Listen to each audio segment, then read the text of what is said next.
నీకెన్ని కష్టాలున్నా, నీకెవరు సాఫ్ట్‌వేర్ ఉద్యోగం ఇవ్వకపోయినా, నీకెలాంటి ప్రాబ్లమ్స్ ఉన్నా, never ever discuss with anyone.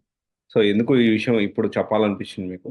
నీకెన్ని కష్టాలున్నా, నీకేం ప్రాబ్లమ్స్ ఉన్నా, నీకెవరు సాఫ్ట్‌వేర్ ఉద్యోగం ఇయ్యను, నువ్వు పక్కన వాళ్ళకి చెప్పాల్సిన అవసరం లేదు. ప్రయత్న లోపం లేకుండా ప్రయత్నం చెయ్యి. ఎందుకు ఈ మాట చెప్తున్నానంటే, నేను 2016లో నా కెరియర్ స్టార్ట్ చేశాను. It is almost 8 years now.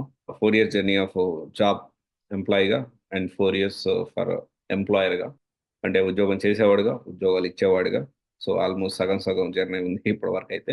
So, నాకు జాబ్ చేసేటప్పుడు, జాబ్ ప్రయత్నాలు చేసేటప్పుడు ఎవ్వరు సపోర్ట్ చేయల. సపోర్ట్ చేయకపోగా నేను వాళ్ళకి చెప్తా అంటే నా ప్రాబ్లమ్స్ చెప్తా ఉంటే, నాకిలా ఉంది, నాకు ఇబ్బందవుతుందంటే, వాళ్ళు సపోర్ట్ చేయడం మానేసి విమర్శించడం, ఎగతాళి చేయడం, హేళనగా మాట్లాడడం, చిన్న చూపు చూడడం అనేది చేశారు.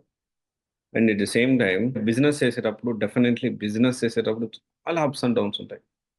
ఎంత హ్యూజ్ అప్స్ అండ్ డౌన్స్ ఉంటాయంటే, అది కనీసం మీ ఇమాజినేషన్ కూడా అందదు. అంత అప్స్ అండ్ డౌన్స్ ఉంటాయి. అంటే పీపుల్ మైండ్ సెట్ ఎలా ఉంటుందంటే, every time they used to compare with other people. Still ఇప్పటికి గూడా ఇప్పుడు నేను ఒక పొజిషన్‌లో ఉన్నాను. ఎంతో కొంత ఒక లెవెల్‌లో ఉన్నాను. అప్పుడు అంటే నేను వేరే ఏదో తోపని నేను చెప్పట్ల.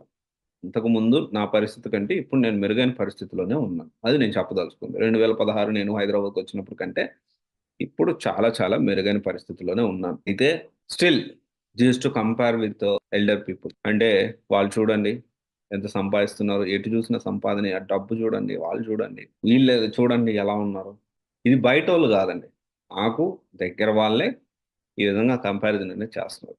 కంపారిజన్ చేసి నా పెయిన్ ఇంకా పెరుగుతుంది దానివల్ల. అంటే నాకున్న పరిస్థితిని వేరే వాళ్ళతో కంపేరింగ్ చేస్తూ నాకింకా అరే! ఇంకా టెన్షను, స్ట్రెస్ లెవెల్స్ ఎక్కువైపోతున్నాయి. నేను అందుకే డిసైడ్ అయిపోయినా. నేను ఎవ్వరి కోసం, దేని కోసం స్ట్రెస్ తీసుకోదలుచుకోలేదు.